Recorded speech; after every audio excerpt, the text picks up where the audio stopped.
Vizuri, tumejiandaa vizuri kuhakikisha mchezo wa kesho tuna perform vizuri na kuhakikisha tunabakisha alama 3 na tunaendelea kukaa juu ya msimamo wa ligi.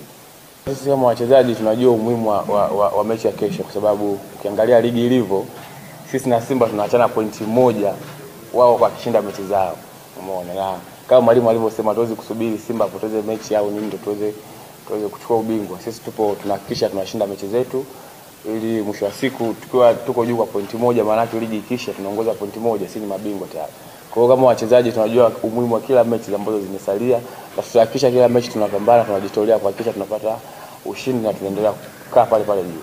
Ugumu utakuwepo kwa sababu kama unavyosema sidhani kama hapo kwenye kutetea, lakini kama wako chini kiasi hicho na sisi tunahitaji ubingwa, lazima itakuwa mechi ngumu. Umeona? Kwa hiyo wao watakuja, watajitolea kuhakikisha wanapata matokeo ili waweze kusurvive, lakini pia sisi tutakuja kuhakikisha tunachokihitaji sisi ni zaidi wanachokihitaji wao.